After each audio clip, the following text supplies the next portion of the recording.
Hello students, welcome back to my YouTube channel जिसका नाम है एडुकेटिव।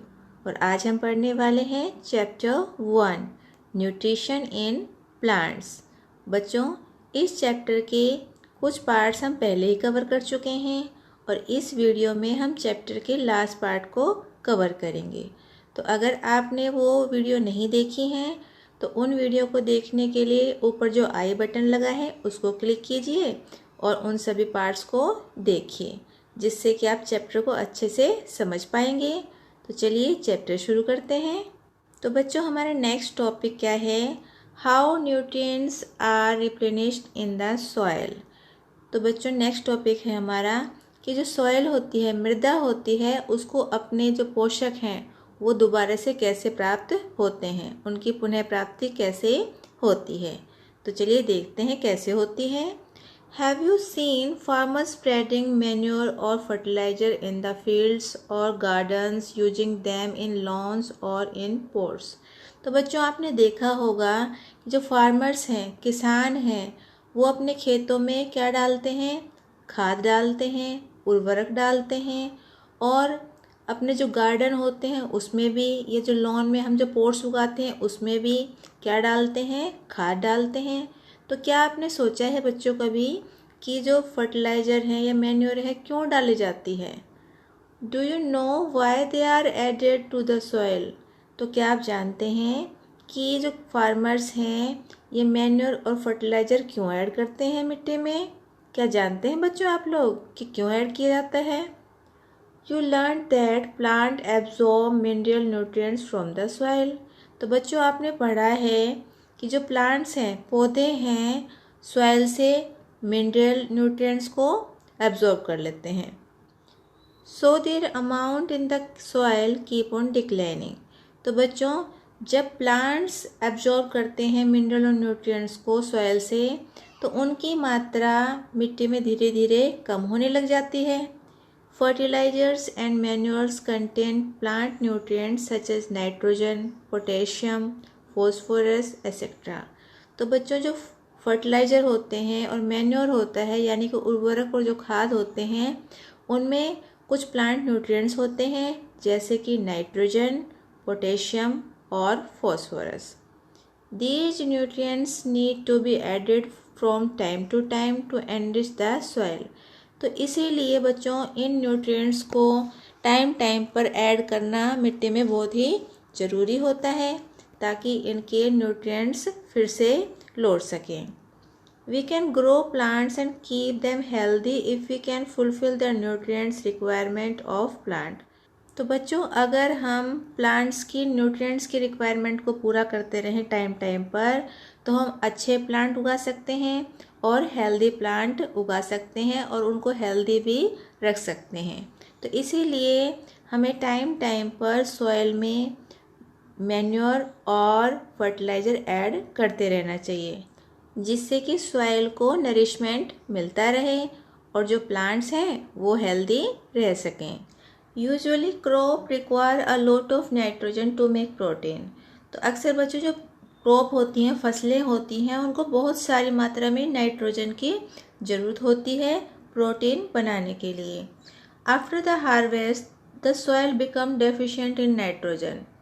तो बच्चों, जब फसल की कटाई हो जाती है तो मिट्टी में नाइट्रोजन की कमी हो जाती है।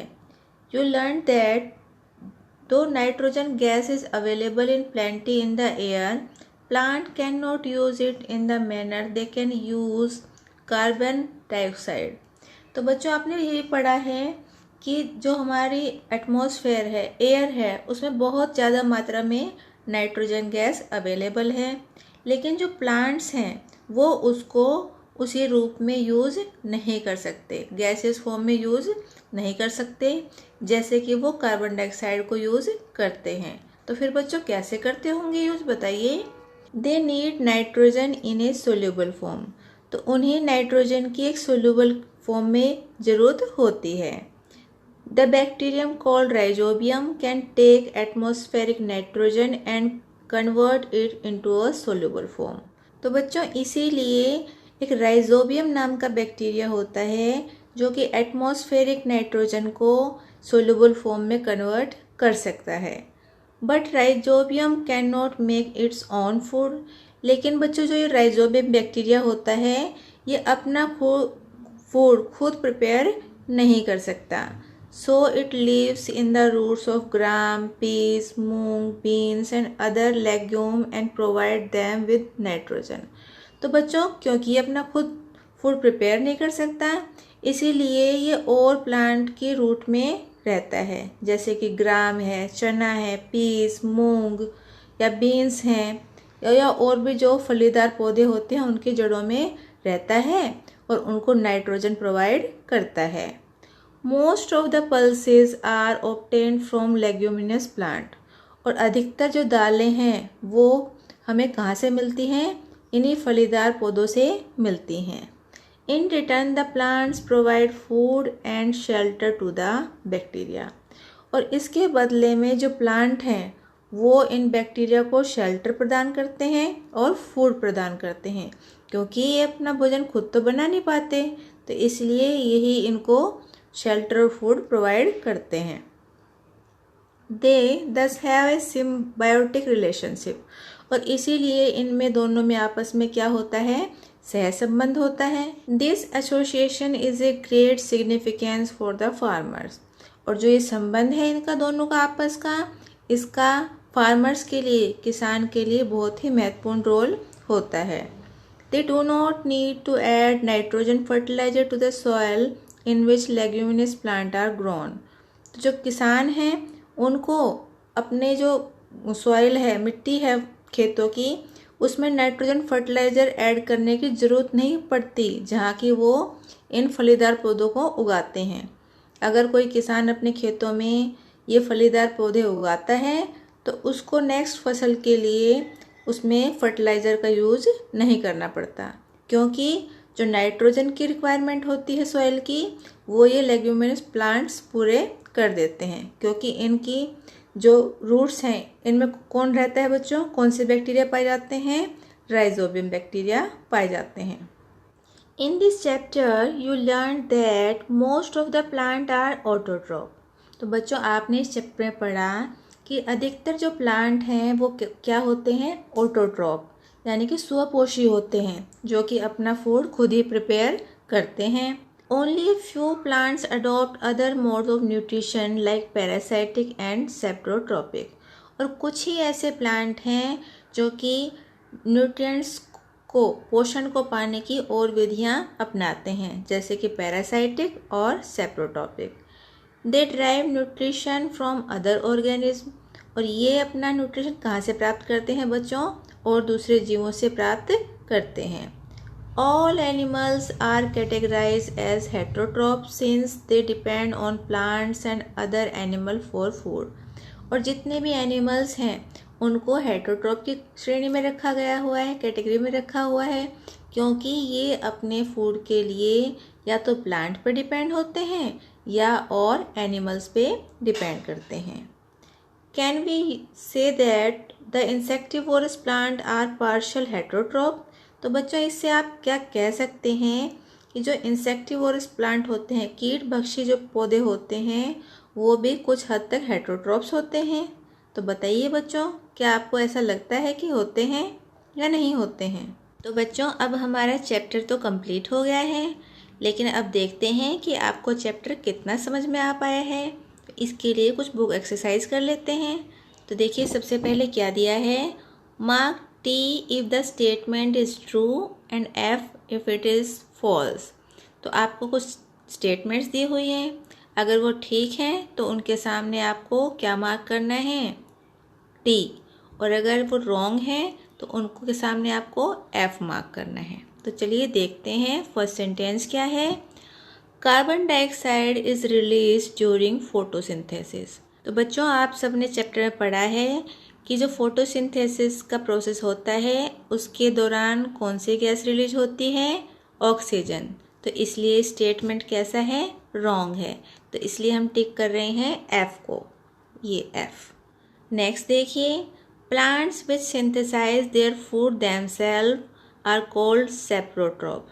जो प्लांट अपना फूड खुद प्रिपेयर करते हैं उनको सेप्रोट्रॉप्स कहते हैं। ये भी गलत है, क्योंकि जो प्लांट्स अपना फूड खुद प्रिपेयर करते हैं उन्हें हम क्या कहते हैं? ऑटोट्रॉप्स कहते हैं। इसलिए ये भी स्टेटमेंट रॉन्ग है, तो इस पे भी क्या मार्क करेंगे हम? F। नेक्स्ट देखिए, the product of photosynthesis is not a protein. तो जो फोटोसिंथेसिस की क्रिया होती है, प्रोसेस होता है, उसका प्रोडक्ट एक प्रोटीन नहीं होता। बिल्कुल सही है, प्रोटीन उसका एंड प्रोडक्ट नहीं होता है, तो ये आएगा ट्रू। अब नेक्स्ट स्टेटमेंट देखिए, solar energy is converted into chemical energy during photosynthesis.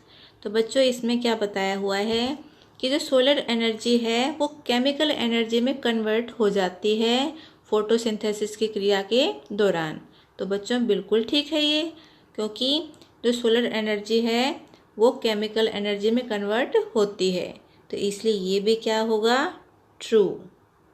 अब बच्चों है हमारा next question, match the following. इसमें आपको 2 कॉलम्स दिए हुए हैं, कॉलम 1 और कॉलम 2। तो इनको आपको मैच करना है। तो देखिए सबसे पहले क्या दिया है? क्लोरोफिल। तो क्लोरोफिल को आप किससे मैच करेंगे बच्चों?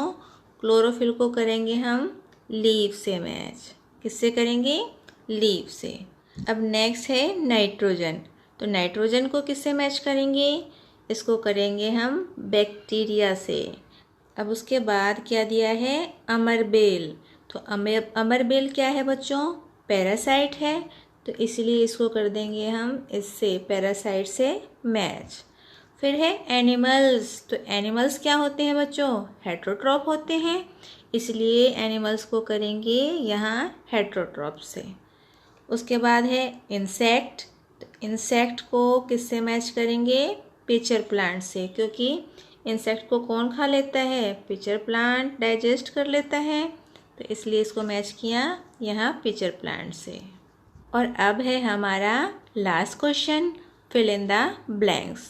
तो बच्चों हमें यहाँ कुछ ब्लैंक्स दिए हुए हैं जिनमें कि आपको करेक्ट वर्ड को फिल करना है। तो देखते हैं फर्स्ट सेंटेंस क्या दिया है?